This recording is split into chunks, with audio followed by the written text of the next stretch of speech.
ओम नमो भगवते वासुदेवाय। मित्रों, मैं डॉक्टर टीपी त्रिपाठी, वास्तु एवं ज्योतिष आचार्य, मछली शहर जौनपुर, यूपी, वंदना ज्योतिष केंद्र में आपका स्वागत करता हूँ।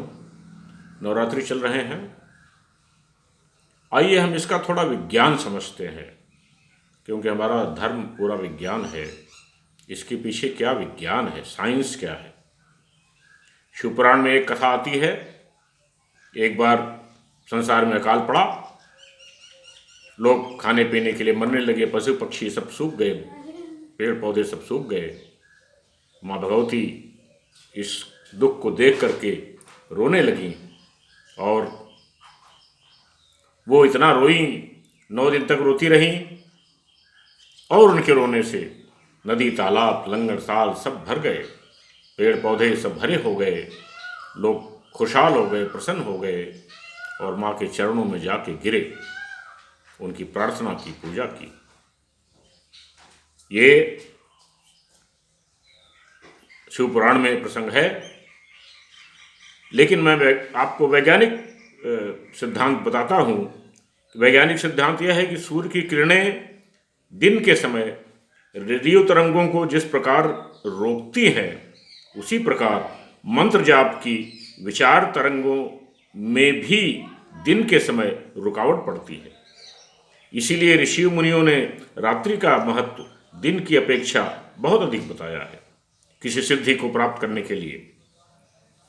मंदिरों में घंटे और शंख की आवाज से, कंपन से दूर दूर तक वातावरण कीटाणुओं से रहित हो जाता है। यह रात्रि का वैज्ञानिक रहस्य है। जो इस वैज्ञानिक तथ्य को ध्यान में रखते हुए रात्रि में संकल्प और उच्चारण के साथ अपने शक्तिशाली विचार तरंगों को वायुमंडल में भेजते हैं, उनकी कार्य सिद्धि अर्थात मनोकामना सिद्धि अनेक सुख संपल के अनुसार, उनकी समय और ठीक विधि से अनुसार करने से अवश्य होता है। संस्कृत व्याकरण के अनुसार नवरात्रि कहना त्रुटिपूर्ण है। नवरात्रियों का समाहार समूह होने के कारण से द्वंद्व समास होने के कारण यह शब्द पुल्लिंग रूप नवरात्र ही शुद्ध है, नवरात्रि नहीं, नवरात्र। इसीलिए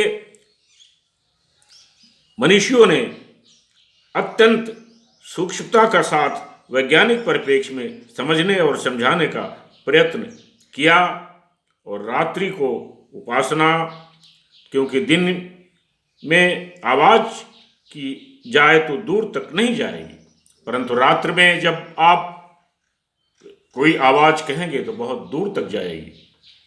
और फिराक साहब ने एक लिखा भी है कि फजा को जैसे कोई राग चीरता जाए, तेरी निगाह यूं ही दिल में उतर आई है।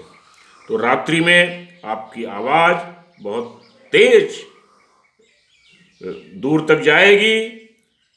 रेडियो इस बात का जीता जाता उदाहरण है। कम शक्ति के रेडियो स्टेशनों को दिन में पकड़ना अर्थात सुनना मुश्किल होता है, जबकि सूर्यास्त के बाद छोटे से छोटा रेडियो स्टेशन भी आसानी से सुना जा सकता है।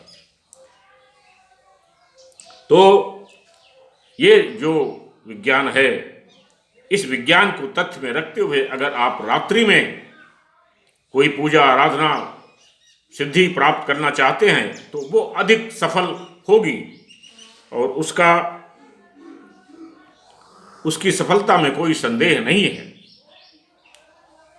तो माता का 9 दिन का जो व्रत पूजा है, जो सिद्धियां आपको प्राप्त करनी है, वो कोशिश करें कि रात्रि के प्रहर में प्राप्त करें।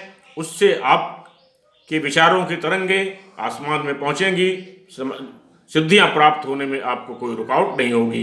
रेडियो तरंगे उसको रोकने में सक्षम नहीं हो पाएंगी, क्योंकि सूर्य निकला नहीं है, सूर्य डूब गया है। क्योंकि रेडियो तरंगों को सूर्य रोकता है। रेडियो तरंगे आपके लिए घातक है, नुकसानदायक है, इसलिए सूर्य उसको रोकता है। तो नवरात्र का ये विज्ञान बहुत गहरा विज्ञान है। हमारे ऋषि मुनियों ने इसीलिए इसकी व्यवस्था रात्रि में की है। नवरात्र, ये 9 रातों का ये है। आप इसका लाभ उठाएं, अपने मित्रों को बताएं, दोस्तों को बताएं, और लोगों को बताएं जिसके उनको फायदा हो, इसका लाभ मिले। मेरा नंबर है 9451033559। आज मैंने आपको नवरात्र के बारे में बताया है। कल कोई और विषय लेकर के आपके सामने उपस्थित होऊंगा। तब तक के लिए नमस्कार।